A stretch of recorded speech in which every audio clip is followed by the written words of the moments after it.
Donc on va démarrer la réunion. Juste rappeler que, en fait, on est dans une configuration de la section Auvergne-Rhône-Alpes, donc qui regroupe toutes les cellules. Bon, bien que les cellules ne sont pas encore mises en place, mais on va essayer d'y remédier prochainement dans les quelques semaines qui arrivent. Donc la section Auvergne-Rhône-Alpes donc, se regroupe aujourd'hui, comme on l'a annoncé dans le flyer, dans le cadre d'une rencontre préparatoire. Parce qu'on a bien vu que depuis plusieurs mois, on est en train de s'activer au niveau de la région, mais on n'a jamais eu l'occasion, après le 30 juin où on s'est réunis, de pouvoir justement respecter cette réunion mensuelle qu'on avait voulu faire depuis le mois de juin. Donc quelque part, aujourd'hui, ça va être un petit rattrapage. Et le rattrapage, on va essayer aussi d'être assez régulier pour pouvoir avoir ces réunions, surtout dans cette période où on est en pré-campagne. Bon, la campagne n'a pas encore démarré, mais on peut supposer qu'on est en pré-campagne.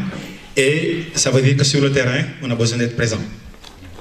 Voilà un peu l'objectif, pourquoi cette motivation de cette réunion aujourd'hui. Donc, on va essayer d'organiser en 2 temps. Le premier temps, ça va être un temps de communication, d'échange entre nous, mais aussi entre nous et les personnes, soit qui ne sont pas membres de PASTEF, mais qui ont envie de découvrir ou qui ont envie d'être convaincus.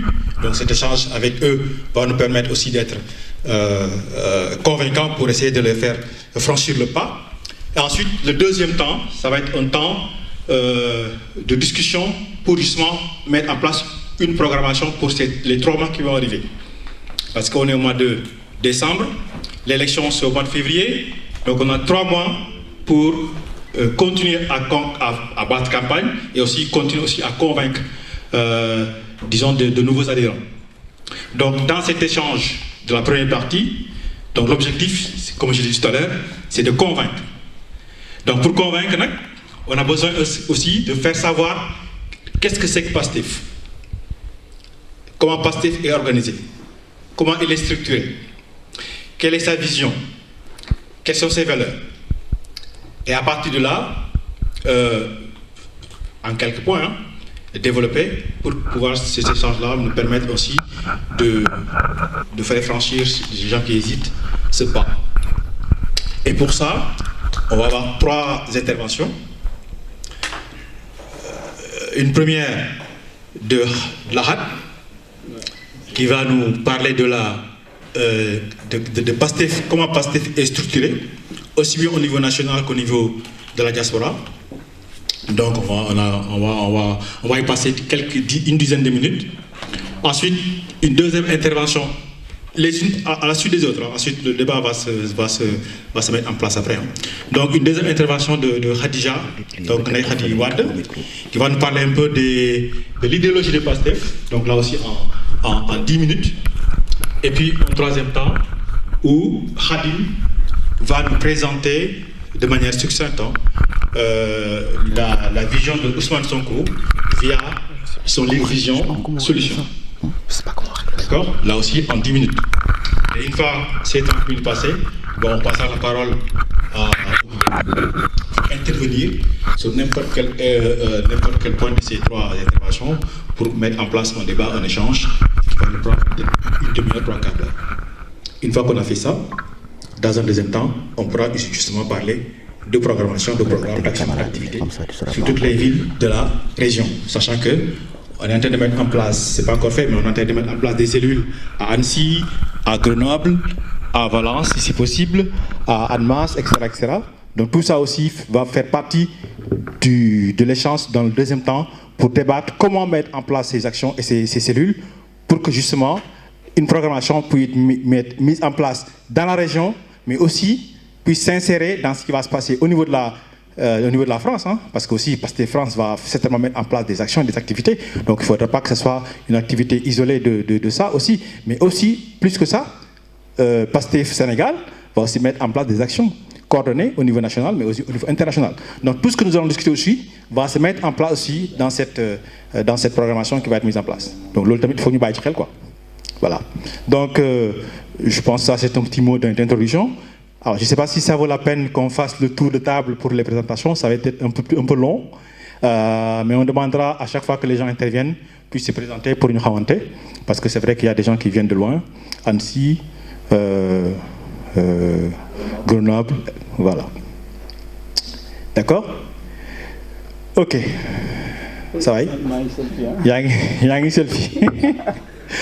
Ok, donc on va laisser la parole là. Par contre, là, pour y intervenir, on est obligé de venir sur place ici, parce que le cordon n'est pas assez long. Et ça évitera aussi que ça facilitera aussi nous filmer pour pouvoir voilà. Salam alaikum, patriote. Je suis nuyu kenn ku nekk ci turam ak santam. Donc je vais commencer la présentation comme Nico Abdou waxee comme m'a commencé moment mo ubbi kii bi rek. Donc du coup c'est pour ñu ma xamul c'est Lahat Ndiaye, je suis de Grenoble. Alors je suis informaticien de métier, disons, consultant la journée, entrepreneur les soirées et élève étudiant quoi, les week-ends. Hein, tu vois, j'apprends, je continue à apprendre. Hein, tu vois. Typiquement, je suis l'élève actuellement de Iboula, les pros en marketing digital. Tu vois, j'apprends toujours. Donc, comme Nico Abdou Waré, je vais essayer de faire une présentation de PASTEF, que tout le monde connaisse déjà, on l'avait déjà présenté, je pense, la dernière réunion. Donc, du coup, je vais essayer peut-être de faire juste une lecture avec vous. Et je parle sous votre contrôle, vous tous en tant que patriote. Je pense qu'il y a une maîtrise sur détaillé, quoi. Donc, du coup, même toujours pour continuer cette présentation, pour dire rapidement hein, mon engagement avec PASTEF, en fait. J'ai rejoint PASTEF, je pense, comme la plupart d'entre nous, en tout cas, le soir du 29 août, je crois, 2016. Je pense que cette date-là, ça correspond au moins à la date où de publication aux radiations Ousmane Sonko, tu vois. Avant, on suivait, comme tout le monde, les débats, on voyait la contribution d'Ousmane Sonko, on voyait que là, il y avait quelque chose de nouveau, il y avait quelque chose de vraiment frais au niveau du débat politique, mais engagement des zones. Mais ce soir-là, moi, je me suis engagé et j'avais créé quelque chose, un article vite fait pour le soutenir. Et du coup, c'est parti comme ça. Donc, commencé par sympathisant et je suis devenu membre. Je suis devenu actif sans même m'en rendre compte. Hein. De temps en temps, on me le rappelle. Hein. Comme ça, sonne parfois. Tu en fais un peu trop peut-être parfois. Mais bon, ce n'est jamais assez hein, même pour un engagement pour sa patrie, son pays.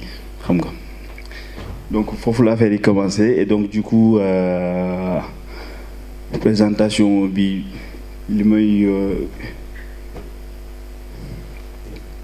voilà, bon, lui présenter, en fait, ça va être PASTEF d'une manière générale. En fait, il y a marqué PASTEF Sénégal, mais PASTEF monde, disons, PASTEF d'une manière générale. Donc du coup, les différentes organisations ont commencé à organiser au niveau du Sénégal et au niveau de France. Donc du coup, je vais commencer peut-être par juste une question. C'est une question idiote, hein, mais je pense qu'on entend tellement de réponses. C'est-à-dire PASTEF, ça veut dire quoi? C'est-à-dire patriote du Sénégal ou parti sénégalais? Patriote, hein? Mais est-ce que tout le monde est... Tu vois? Parce que parfois on entend de tout. Donc du coup, ça veut dire patriote du Sénégal pour le travail, l'éthique et la fraternité. Et donc au niveau du Sénégal, on s'est organisé quand même de façon assez limpide pour moi, assez claire.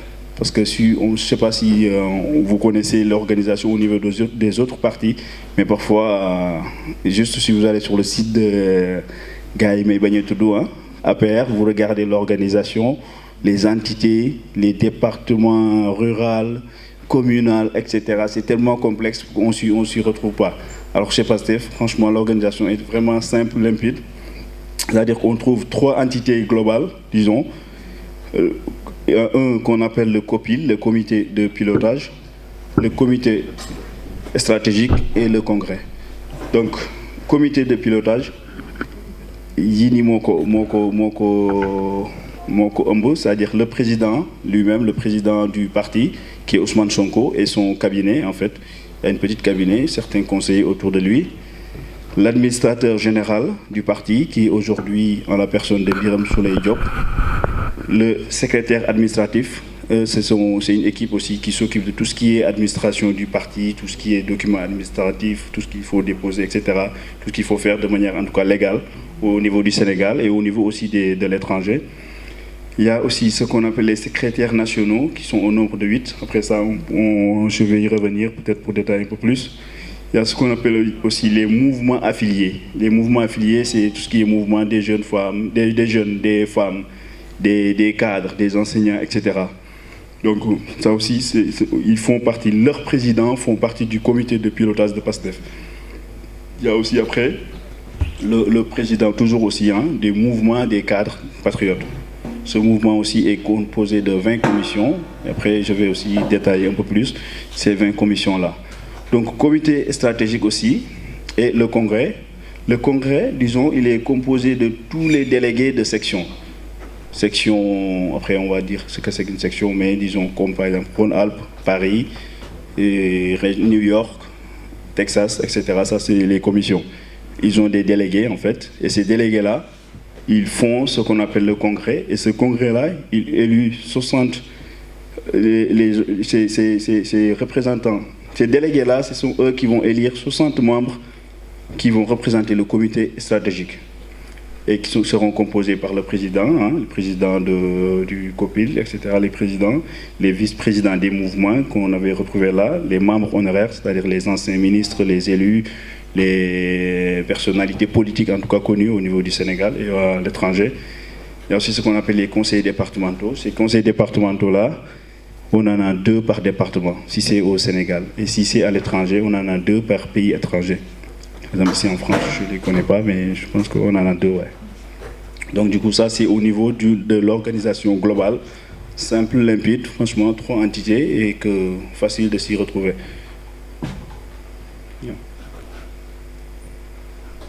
Voilà, donc tout à l'heure, je parlais des secrétariats nationaux. Donc il y en a un nombre de 8. Ce sont eux qui se chargent de la finance du parti, par exemple, la vie militante et massification, formation, communication, organisation logistique, opération électorale, la diaspora et les relations extérieures, tout ce qui est porte-parole, etc. Ça, c'est au nombre de 8. Et ils travaillent, et principalement, ils travaillent en transverse, disons, pour tout le parti, pour toutes les comités qu'on avait vus tout à l'heure, toutes les 3 entités qu'on avait vues.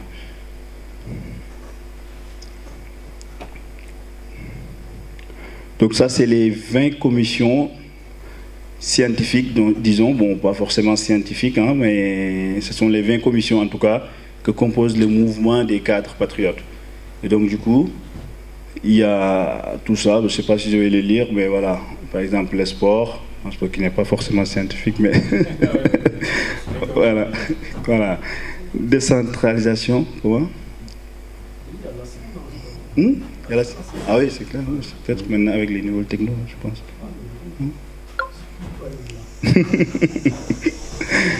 Voilà, voilà, on voit le travail. Programmer une politique de santé, c'est scientifique. Ah oui, effectivement, effectivement. Donc c'est scientifique. Alors, je retire ce que j'ai dit là, je retire.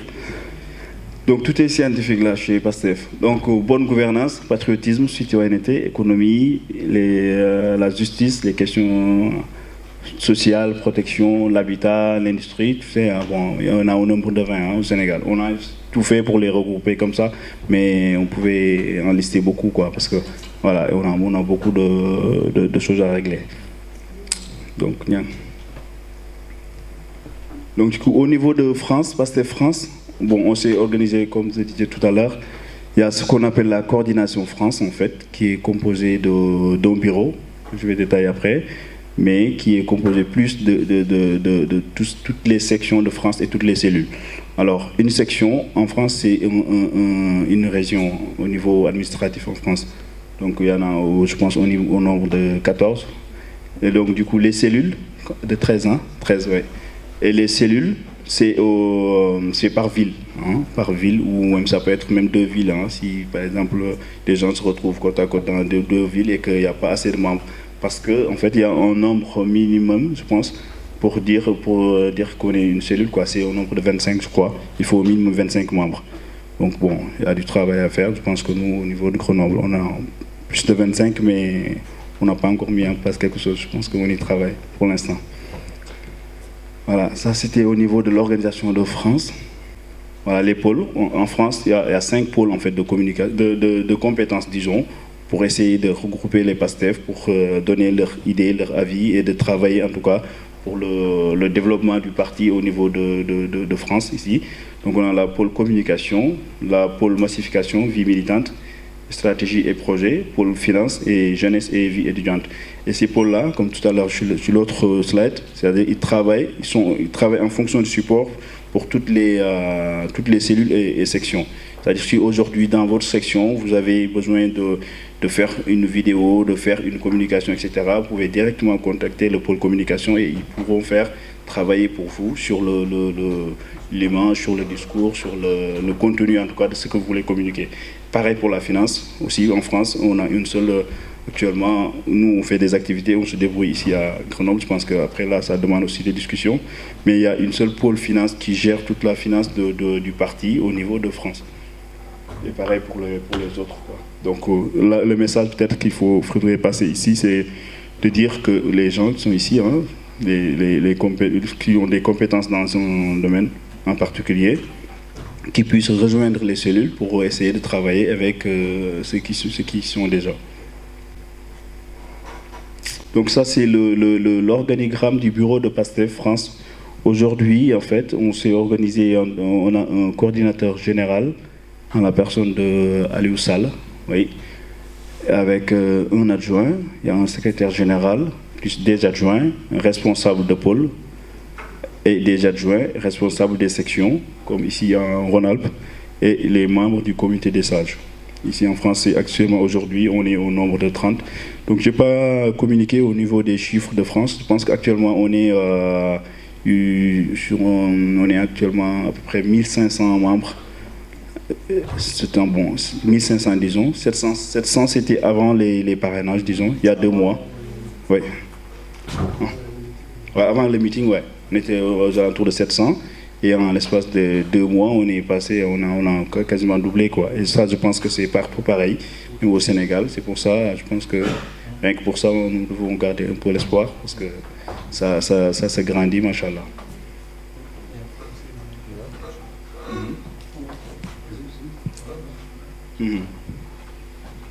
Voilà, donc ça je pense que ça va être pour Chérif ou pour Abdou de développer. Donc du coup voilà, je pense que voilà, c'était ça que je vais partager avec vous. J'espère que ça va faire une rencontre conviviale, on va échanger autour de PASTEF et qu'on va en sortir vraiment plus motivé pour la victoire du 24 février, Inch'Allah. Ok, merci beaucoup. Assalamu alaikum. C'est Ndeye Khady Wade, ou Khadija, comme vous voulez. Je vais vous parler un peu de l'idéologie de PASTEF. C'est bon? Non, c'est bon. Alors, je vais parler de l'idéologie de PASTEF. Il faut savoir tout d'abord que PASTEF ne se conforme pas comme les autres partis, à savoir... C'est bon? Je pense que c'est moi.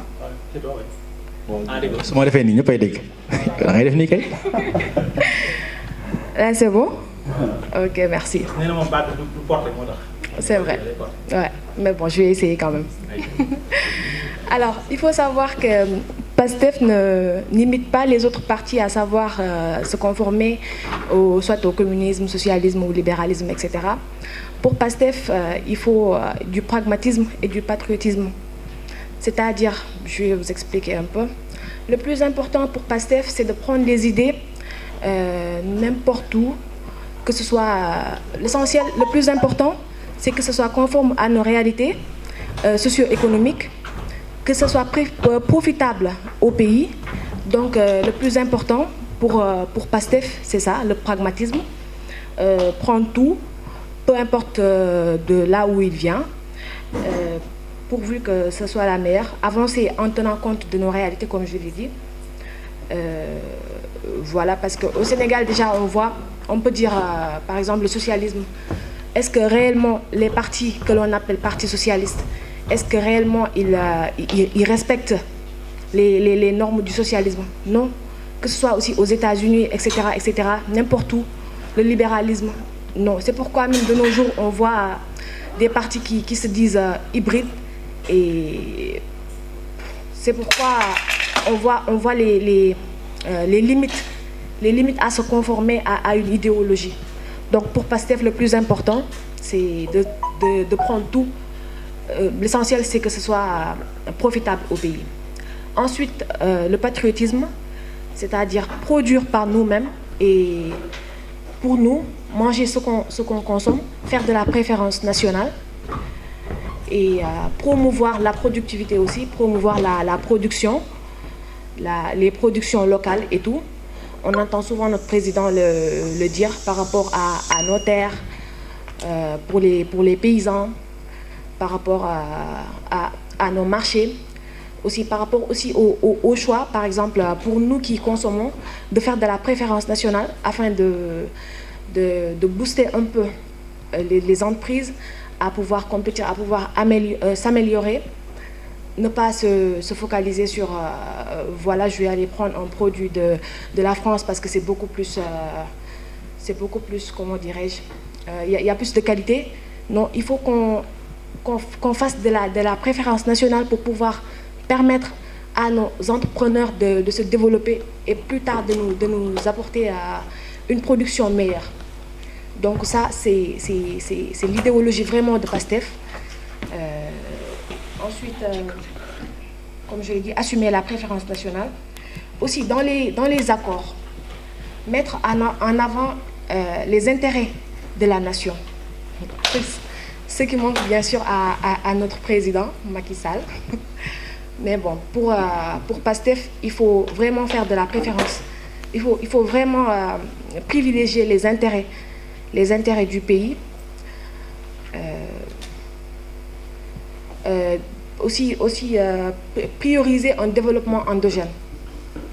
En gros, c'est ça l'idéologie de PASTEF et ses valeurs. Je sais pas. Et voilà, merci beaucoup Lahat. Donc voilà, comme vous le voyez, solution de Ousmane Sonko. Je ne vais pas faire une lecture directe, mais je pense qu'ensemble, on va essayer de revoir ça. Donc je disais aussi que c'est le 16 septembre 2018 que le Sénégal a connu la confirmation, et comme je l'ai dit là, c'est la confirmation qu'il y a une nouvelle trajectoire qui a été empruntée par le leader de PASTEF, les Patriotes. Donc la confirmation qu'on peut bien rester dans une constante évolution quand il s'agit de faire la politique autrement. Donc Ousmane Sonko, aujourd'hui, a confirmé que la politique ne doit pas tout simplement se limiter à critiquer, à insulter ou à donner des promesses qui ne sont pas réalisables. Donc ce jour, Ousmane Sonko a sorti officiellement le livre Solutions, dans lequel, à travers 233 pages qui composent les 13 chapitres, il propose un Sénégal nouveau. Sur le fond du livre Solutions, il est ambitieux et on peut rapidement mesurer le degré d'engagement de l'auteur qu'est Ousmane Sonko. Le titre lui-même, d'accord, voilà, est pertinent et répond effectivement à sa méthode de faire la politique autrement. L'ouvrage montre, comme je l'ai dit, tout simplement qu'il ne se limite pas tout simplement à dire, mais il propose. L'ouvrage n'est pas une chose improvisée, c'est tout simplement le fruit d'un travail qui a été préparé par le président Ousmane Sonko. Et on a tous constaté, quand on lit le livre, c'est qu'à travers les solutions, Ousmane Sonko met le doigt quelque part où il est difficile de critiquer, à savoir nos réalités culturelles, la religion et beaucoup d'autres aspects. Ce qui est aussi pertinent, c'est comme je le dis toujours, il propose. Et personnellement, je ne vais pas me limiter de suivre la démarche de Ousmane Sonko en disant voici ce qui a été fait pour ce chapitre et pour un autre, mais j'ai réussi qu'à loi. Donc, s'appuyant sur les valeurs de patriotisme, le travail et d'éthique érigés comme des exigences pour briser le cycle de désolation et de la pauvreté qu'endure notre pays depuis l'indépendance, l'ancien inspecteur des impôts et domaines des impôts rappelle au lecteur la nécessité de disposer d'un modèle économique conceptualisé et défini par nous, afin de ne pas répéter les 20 tentatives de sortie de crise depuis notre indépendance. Donc ici, la table a été dressée. Le leader de Pastef, les Patriotes, nous explique une idéologie basée sur une économie qui se construit prioritairement sur l'impératif d'un développement par l'industrialisation. Donc ce qu'on voit au Sénégal, c'est qu'il y a tout le temps des modèles, comme vient de le dire Khadija, qui nous ont été proposés, mais sauf que malheureusement, ces modèles ne sont pas adéquats avec nos réalités culturelles et nos réalités sociales. Raison pour laquelle Ousmane Sonko ne va pas se limiter à suivre un modèle qui est tout simplement copié dans notre État. Donc il propose en quelque sorte une économie qui va se baser donc sur l'industrie et aussi une consommation locale, etc. Dans ce cas, en bout de sang, par exemple, ces secteurs qui sont très importants, il a parlé de l'agriculture et l'agriculture. Il a parlé de l'agriculture. Donc, dans les filières fortes et intégrées qu'il mettra en avant dans ce processus d'industrialisation de notre économie, l'agriculture y occupe une place de choix, car le sous-secteur a souffert jusqu'à maintenant du flou profond autour de la vision du modèle et des objectifs agricoles du Sénégal. Ensuite, il vient nous parler de la pêche et de l'élevage.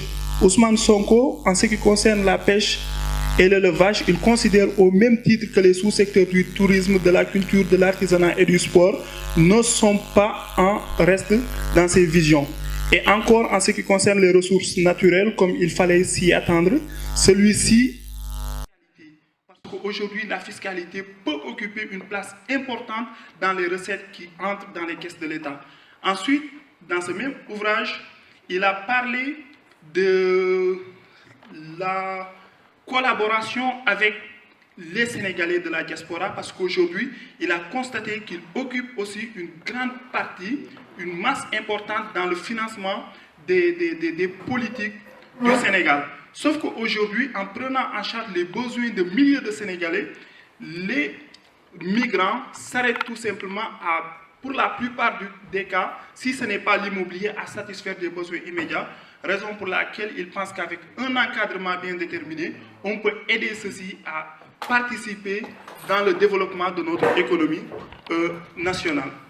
Ensuite, l'exploitation rationnelle des ressources naturelles, comme on le voit toujours, que ce soit en Afrique centrale, en Afrique ou chez nous-mêmes, on voit aujourd'hui que voilà, il y a pas mal de pays qui sont dotés de ressources naturelles, sauf que malheureusement, les ressources qu'il y a dans ces pays ne reflètent pas l'économie que l'on voit là-bas. C'est tout simplement une exploitation irrationnelle, une exploitation basée sur la satisfaction des intérêts étrangers au détriment des intérêts des nationaux.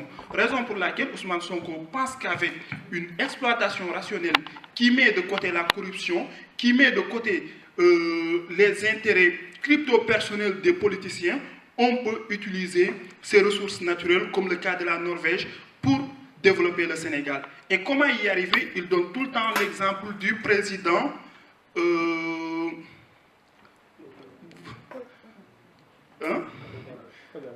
Ok, d'accord. Donc, il donne tout le temps l'exemple du président Paul Kagame, par exemple, qui met toujours en avant les intérêts de son peuple. Il y a aussi Evo Morales, qui est le président qui a réussi à mettre les points sur les i avec les multinationales étrangères en leur imposant une renégociation des contrats pour que puissent être rééquilibrés donc les intérêts de tout un chacun dans ce parti.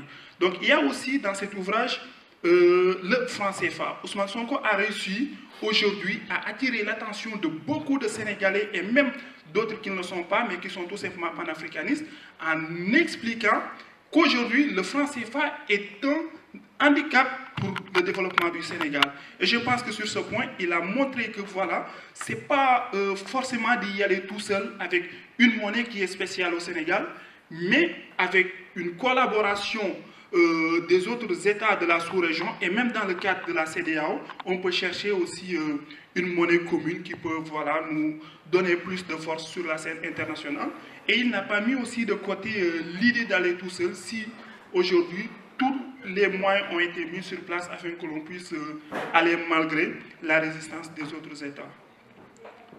Donc voilà, et enfin, donc pour mettre plus de compétitivité de notre pays à l'échelle internationale, le candidat à la prochaine élection diagnostique le mal qui ronge notre économie, pointant du doigt la cherté du financement, etc.